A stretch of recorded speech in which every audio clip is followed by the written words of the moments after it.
नमस्कार दोस्तों, क्या आप जानते हैं जीवन के सबसे बड़े युद्ध में भगवान श्री कृष्ण ने जो ज्ञान दिया वही आज भगवत गीता के नाम से जाना जाता है। ये सिर्फ एक ग्रंथ नहीं बल्कि जीने की कला है। आज हम शुरू कर रहे हैं भगवत गीता की कहानी का पहला भाग, तो वीडियो को अंत तक ज़रूर देखिए। क्या कभी आपके साथ ऐसा हुआ है, सब कुछ सामने है, सही क्या है वो भी पता है, फिर भी मन कहता है मैं ये नहीं कर सकता। कभी पढ़ाई, कभी नौकरी, कभी परिवार, कभी रिश्ते। यही स्थिति थी अर्जुन की। भगवत गीता का पहला अध्याय युद्ध सिखाने नहीं आया, यह अध्याय मन की कमजोरी को समझाने आया है। इसलिए गीता की शुरुआत ज्ञान से नहीं, दुख से होती है। कुरुक्षेत्र कोई साधारण मैदान नहीं था जहाँ सिर्फ धनुष बाण चले हो। कुरुक्षेत्र दरअसल हमारा जीवन है, वो जगह जहाँ इंसान को हर दिन खुद से लड़ना पड़ता है। कुरुक्षेत्र वो स्थिति है जहाँ हमें फैसला लेना होता है, लेकिन हर फैसला किसी न किसी को दुख देता है। एक तरफ होता है कर्तव्य, जो हमें करना चाहिए, जो सही है, जो धर्म है। दूसरी तरफ होता है भावनाएं, अपने लोग, अपने रिश्ते, अपनी कमजोरी, अपना डर। और इन दोनों के बीच खड़ा होता है एक अकेला इंसान, ठीक वैसे ही जैसे कुरुक्षेत्र में अर्जुन खड़े थे। हम रोज़ ऐसे कुरुक्षेत्र में खड़े होते हैं जब सच बोलना सही है लेकिन किसी अपने का दिल टूटेगा, मेहनत करनी है लेकिन मन थक चुका है, आगे बढ़ना है लेकिन पीछे रिश्ते खींच रहे हैं, गलत का विरोध करना है लेकिन डर लगता है। उस समय ना सामने कोई सेना दिखती है, ना कोई शंखनाद सुनाई देती है, लेकिन अंदर ही अंदर एक भयंकर युद्ध चल रहा होता है। कुरुक्षेत्र तब बनता है जब दिमाग कहता है ये सही है और दिल कहता है ये मत करो। कुरुक्षेत्र तब बनता है जब इंसान खुद से पूछता है मैं सही हूँ या सिर्फ मजबूर। अर्जुन की तरह हम भी अक्सर सोचते हैं अगर मैं ये करूँगा तो अपने को चोट लगेगी, अगर मैं आगे बढ़ा तो कोई पीछे छूट जाएगा, और यही से हमारा मन कांपने लगता है। इसलिए भगवत गीता का युद्ध सिर्फ बाहर नहीं था, वो युद्ध था मन और बुद्धि के बीच, डर और साहस के बीच, मोह और धर्म के बीच। और यही युद्ध आज भी हर इंसान लड़ रहा है। कुरुक्षेत्र बदल गया है लेकिन अर्जुन आज भी जिंदा है, और जब तक इंसान निर्णय लेता रहेगा वो किसी न किसी कुरुक्षेत्र में खड़ा ही रहेगा। यही बात श्री कृष्ण आगे चलकर गीता में कहते हैं, कर्मण्येवाधिकरास्ते मा फलेषु कदाचन। अर्थात तुम्हारा अधिकार सिर्फ कर्म करने में है, फल की चिंता मत करो। यही श्लोक पूरे कुरुक्षेत्र को समझा देता है। हम जीवन में अक्सर इसलिए डर जाते हैं क्योंकि हमें कर्म से पहले उसके परिणाम के बारे में सोच लेते हैं। अगर ये करूँगा तो लोग क्या कहेंगे, अगर सच बोला तो रिश्ता टूट जाएगा, अगर आगे बढ़ा तो कोई नाराज़ हो जाएगा। यही सोच हमारा मन भारी कर देता है। इसलिए कुरुक्षेत्र हमें ये सिखाता है, कर्तव्य चुनो, परिणाम छोड़ दो, धर्म पर चलो, डर को रास्ता मत दो। हम रोज़ ऐसे कुरुक्षेत्र में खड़े होते हैं और हर बार जीवन हमसे यही पूछता है, तुम अर्जुन बनोगे या अपने भीतर के श्री कृष्ण को सुनोगे। धृतराष्ट्र जन्म से अंधे थे, ये तो सब जानते हैं, लेकिन भगवत गीता यहाँ जिस अंधेपन की बात करती है वो आँखों से जुड़ा हुआ नहीं है, वो अंधापन है विवेक का। आंखें ना भी देखे तो भी इंसान सब समझ सकता है, लेकिन जब मन पर मोह का पर्दा पड़ जाता है तब खुली आंखें भी कुछ नहीं देख पाती। धृतराष्ट्र सब जानते थे, उन्हें पता था उनके पुत्र अन्याय पर है, उन्हें ये भी मालूम था पांडव धर्म के मार्ग पर है। फिर भी उनका प्रश्न ये नहीं था कौन सही है, उनका प्रश्न था मेरे और पांडवों के पुत्रों ने क्या किया। यही है मन का अंधापन। मन का अंधापन तब होता है जब इंसान सच को देखता है लेकिन मानना नहीं चाहता, जब विवेक कहता है ये गलत है और मोह कहता है लेकिन ये मेरे अपने हैं। ऐसा अंधापन शरीर को नहीं, आत्मा को अंधा करता है। ये इंसान को न्याय से दूर ले जाता है और पक्षपात के करीब। धृतराष्ट्र की आंखें नहीं थी लेकिन उनका मन भी देखने से इनकार कर चुका था, और यही अंधापन सिर्फ एक व्यक्ति को नहीं, पूरे वंश को विनाश की ओर ले गया।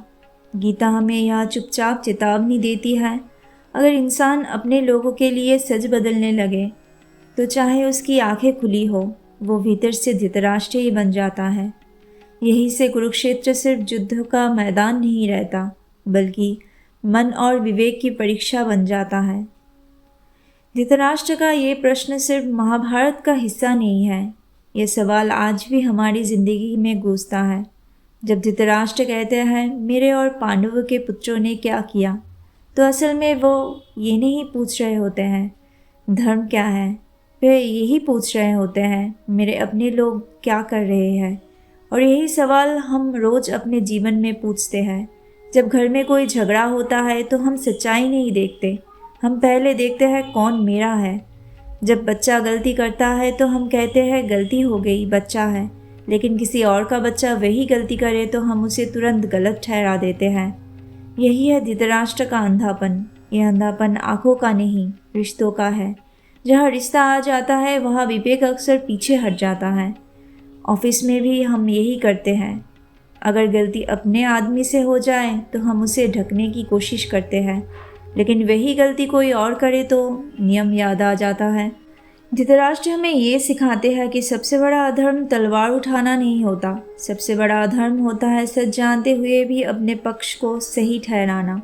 और जब ऐसा होता है तब युद्ध बाहर नहीं, अंदर शुरू हो जाता है।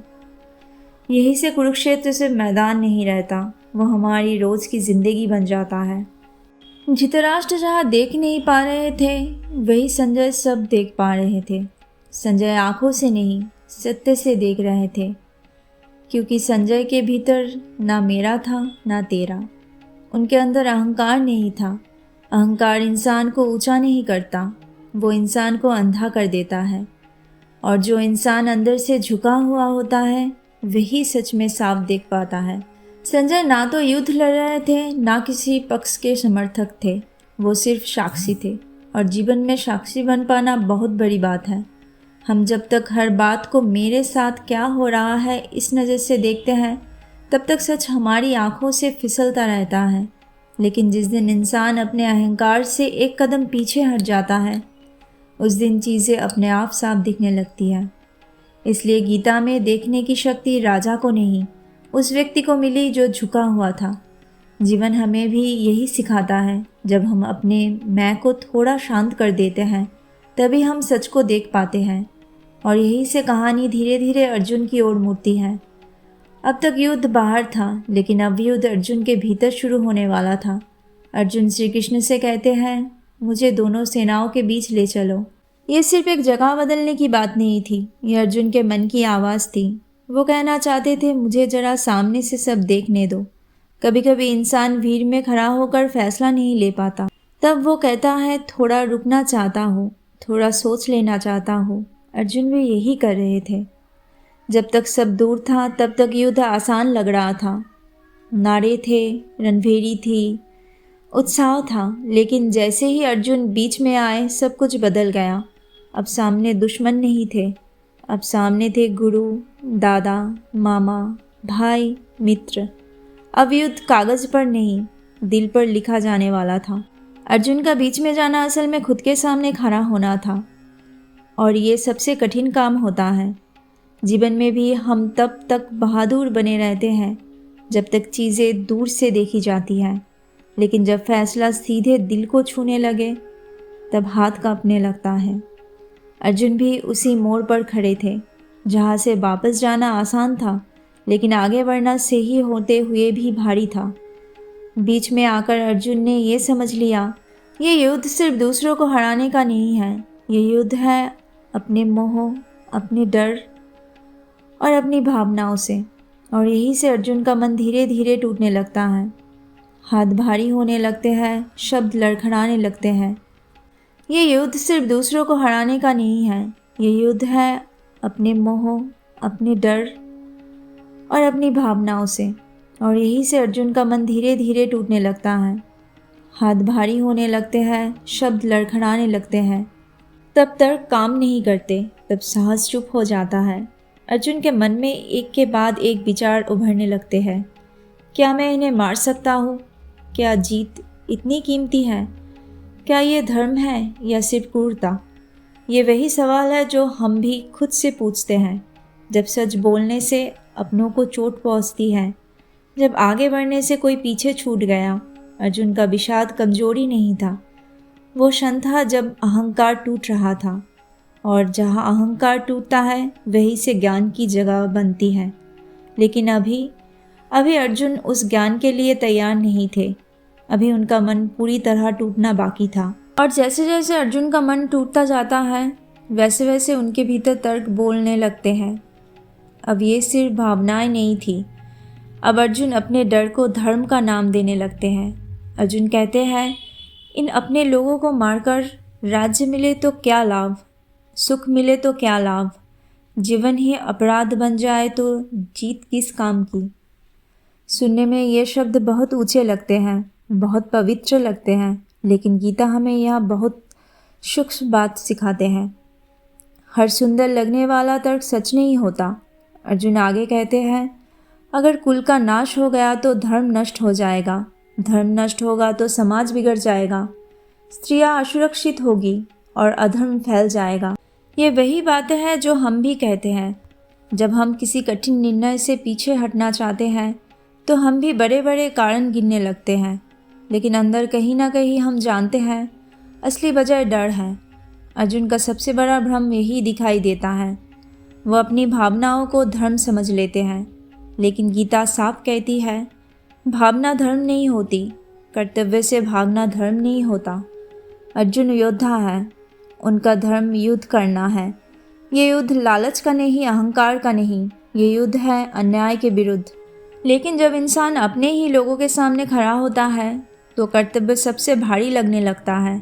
अब अर्जुन श्री कृष्ण की ओर देखते हैं।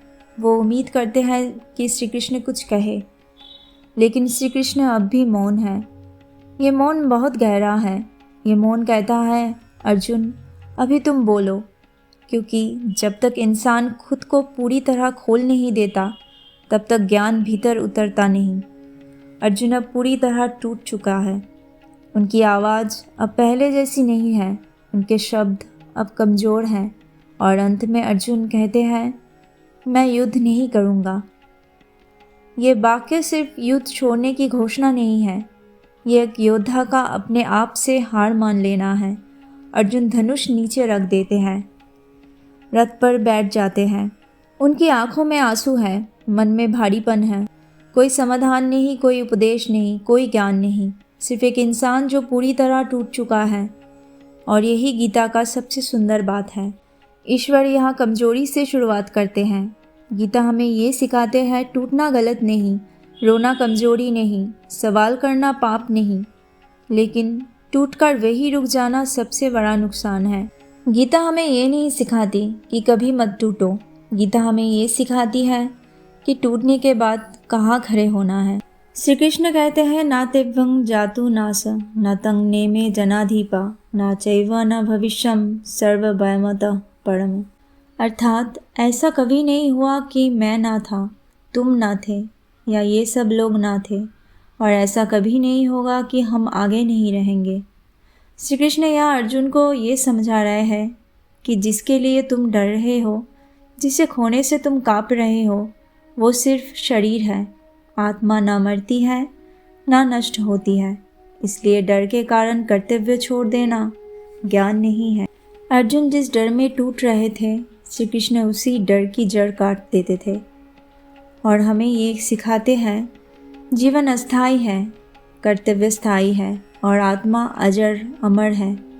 जब जीवन अस्थाई है तो डर कैसा, और जब आत्मा अमर है तो धर्म से पीछे हटना कैसा।